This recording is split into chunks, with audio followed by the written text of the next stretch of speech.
It was a cold, foggy evening in the quiet village of Blackwood. The streets were empty, and the only sound was the distant howling of the wind.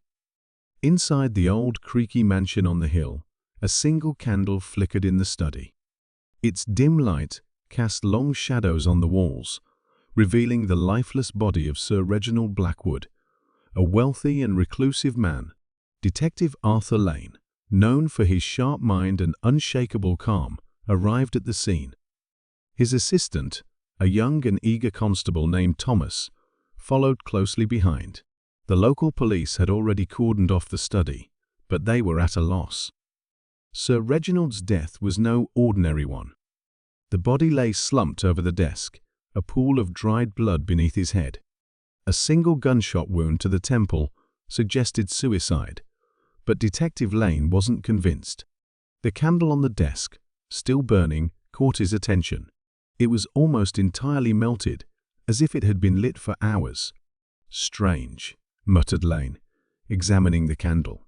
If this was a suicide, why would Sir Reginald light a candle and let it burn for so long before pulling the trigger? Thomas scratched his head. Maybe he was writing a note. Or waiting for someone? Lane nodded.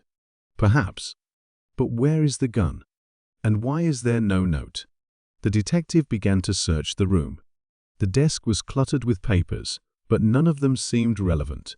A half-empty glass of brandy sat on the edge, and a faint smell of smoke lingered in the air.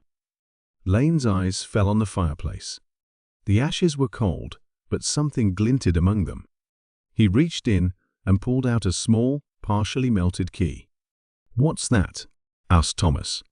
"A key," Lane replied, holding it up to the light. "But to what?" The search continued. Behind a large painting of Sir Reginald's late wife, they discovered a hidden safe. The key fit perfectly. Inside, they found a stack of letters and a small leather-bound diary. The letters were from a woman named Eliza, who claimed to be Sir Reginald's long-lost daughter. She demanded a share of his fortune, threatening to expose a dark secret from his past if he refused. The diary revealed more.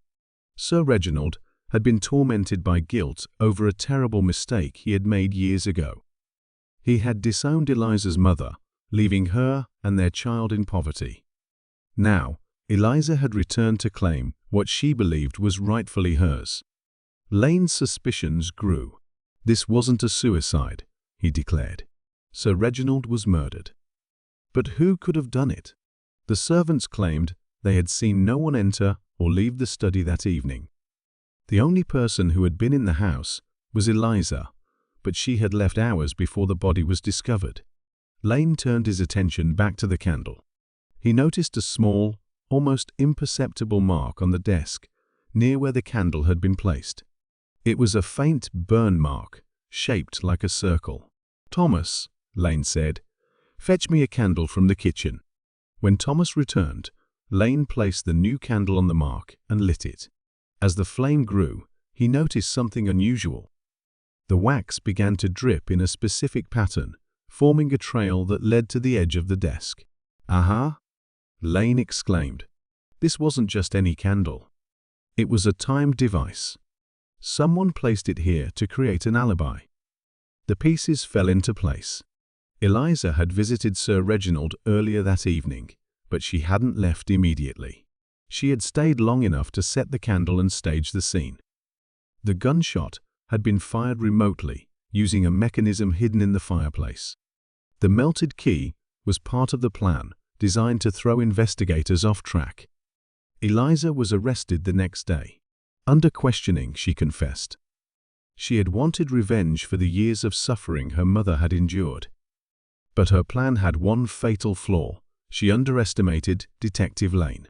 As the fog lifted over Blackwood, the village returned to its quiet ways. But the tale of the Candlelit Corpse would be told for generations, a reminder that even the darkest secrets can be brought to light.